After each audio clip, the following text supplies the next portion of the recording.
Bom, gente, o telefone descarregou, foi mal, bem na hora que eu falei que acho que dava tempo antes do telefone descarregar, mas não deu jeito, descarregou, tá? Então, eu tava falando sobre esse exemplo aqui, né? Eu tive que esperar o telefone carregar, então eu vou ter que voltar aqui do começo, tá, gente? Então, seja x igual a r menos zero, né? Tô tirando zero aqui porque, obviamente, não existiria f de zero aqui, não existe, tá? Mas a gente pode calcular o limite de x tendendo a zero, já que zero é um ponto de acumulação desse conjunto aqui, né? Ok?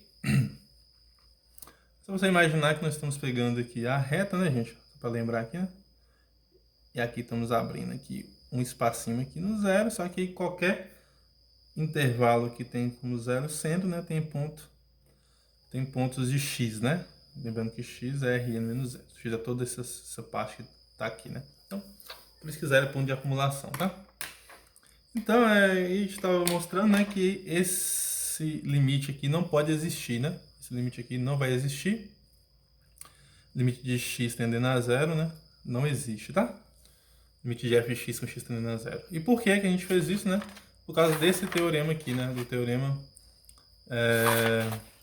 que fala essa parte aqui, né? Que limite de f de x é igual a L se somente se toda sequência que converte para A, que é um A, né?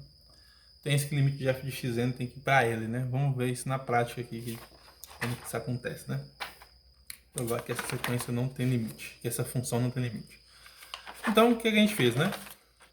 De fato, né? Seja essa sequência aqui de pontos, tô pegando essa sequência aqui de pontos dessa seguinte forma, né? Xn igual a 2 sobre 2n menos 1, e claramente o limite dessa sequência é zero, né? Porque se o n cresce aqui, né? Fica 2 sobre algo muito grande, ou seja, esse limite é zero, tá? Beleza? Essa sequência, o limite dela tende para zero. Só que aqui, deixa eu mostrar, tá. Só que aqui, né, gente, quem que é, se nós calcularmos, quem que é o f de xn aqui, né? É o que a gente pode perguntar aqui, né? Mas temos, quem que é o f de xn, né? O f de xn, né, gente, teria que ser seno de 1 sobre xn. Não é isso? Olha aqui, né? Se a função é 1 sobre x, o f de xn é seno de 1 sobre n, né? Que aqui vai ficar simplesmente quem? Seno, fazer um parênteses bem grandão, né? Que fica 1 sobre 2 sobre 2n menos 1 vezes π. E aqui vai ficar simplesmente seno, que conserva a primeira, multiplica pelo inverso da segunda, né? Então, conserva 1 sobre 1 vezes quem? Então, vai ficar... aqui seria o seguinte, né? Conserva a primeira como se fosse 1 sobre 1, né? Então, fica 1 sobre 1 vezes o inverso da segunda. O inverso da segunda seria 2n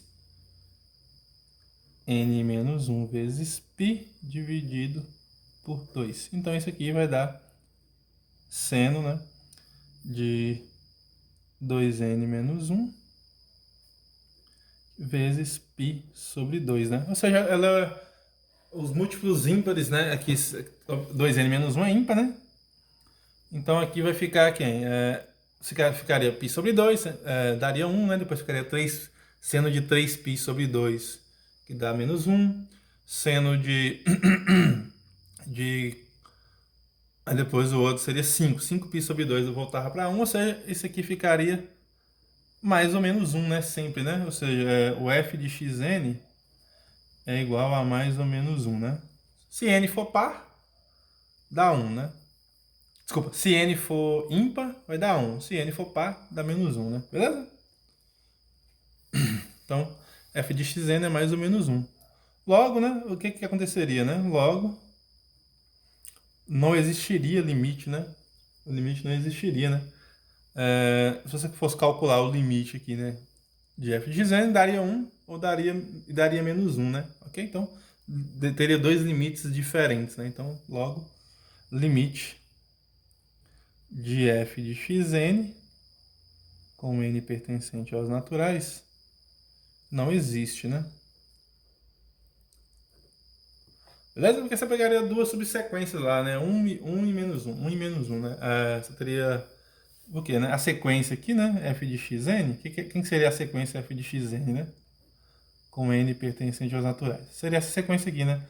Quando n é ímpar, né? Ou seja, quando n for 1, vai dar 1. Quando n for 2, daria menos 1. Aí ficaria 1 menos 1, 1 menos 1.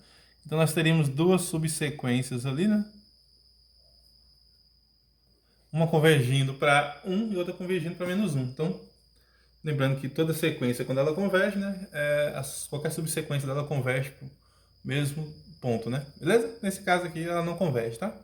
Então quer dizer que o limite da sequência não existe. Se o limite da sequência não existe, né? Quer dizer que... Vamos voltar aqui no teorema, né? Olha aqui, né? Aí o teorema fala, né? Para toda sequência xn, que é toda sequência que converge para o ponto, né? O ponto aqui é quem? É o A. Nesse nosso caso aqui, o ponto é o zero, né? Então, toda sequência que converge para o ponto teria que ter limite de f de xn igual a L, né? Mas nesse caso não acontece, já que o limite de f de xn não existe, né? Ou seja, pelo teorema anterior,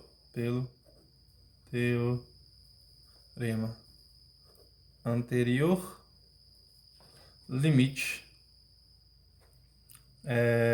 de f de x com x tendendo a zero, ou seja, né, era o limite de seno de 1 sobre x, né, com x indo para zero, não existe. Beleza? Não existe esse limite, tá? Não pode existir por aquele teorema. Bom, pessoal, então tem mais uma série de teoremas. Não série, né? Tem mais alguns teoremazinhos que eu vou fazer aqui, tá? Pra gente chegar lá em funções contínuas. Que é... Qual que é a ideia de limite? É bem parecido, é a mesma ideia lá do cálculo, tá, gente? Se eu tiver uma função, tem técnicas de resolver limites, tá? Mas não é a nossa intenção. A intenção aqui é usar as propriedades pra gente encontrar os nossos limites, tá? Encontrar os limites dessas sequências aí. Ok? Bom, aí eu vou encerrar a aula de hoje nesse último vídeo e vou ir na próxima aula, né? A gente vai falar de limites laterais, encerrar essa parte de limite e na semana que vem a gente vai falar de funções contínuas, tá? A gente vai falar de funções contínuas, beleza? Então é isso, né? A gente vai falar de limites laterais que ajudam muito, parecido com o cálculo, no limite pela direita e pela esquerda. Eu vou comentar sobre isso, tá? E vou usar mais essa ideia de sequências para a gente poder usar, provar unicidade de limites, né? Unicidade de limites, essas coisas. E propriedades de limites, né? Soma de limite é limite da soma, mesma coisa lá do cálculo, né? Soma de limite é limite das somas, produto dos limites o limite do produto de funções é igual ao produto dos limites, ok? Beleza? Essas mesmas propriedades que a gente tem lá, eu vou comentar na aula que vai ser quinta-feira, tá? Então, tudo bem, espero que vocês tenham gostado. Ah, pessoal, isso vocês me falam se vocês gostaram do caderno, tá? Porque senão eu posso voltar no quadro. Eu só não fiz hoje no quadro, porque os meus hidrocores aqui ficaram um pouco ruins, que eu fico um tempão sem usar eles, tá? Na hora de escrever, tava dando trabalho. Resolvi escrever no caderno mesmo, beleza? Opa, desculpa aí também que a câmera tá balançando muito, porque o que eu tava usando de suporte aqui acabou quebrando aqui, né? Então tô improvisando aqui, né? Aí tá balançando um pouco, tá? Mas acho que nada que vocês não atrapalha assim muita coisa não, tá? Pra vocês lerem. Se tiver alguma coisa ruim aí, tá, gente? Vocês me falam pra eu poder melhorar nos próximos vídeos, tá? Então por hoje é só. Eu vou deixar um exercício para vocês para casa, tá? Eu deixei um exercício antes, né, dessa aula para vocês fazerem durante a aula lá no Google Classroom vou deixar um exercício para vocês fazerem para casa, tá? Beleza? Então tá, tchau. Encerrando o vídeo aqui agora. Espero que vocês tenham entendido aí essa parte de limite de funções.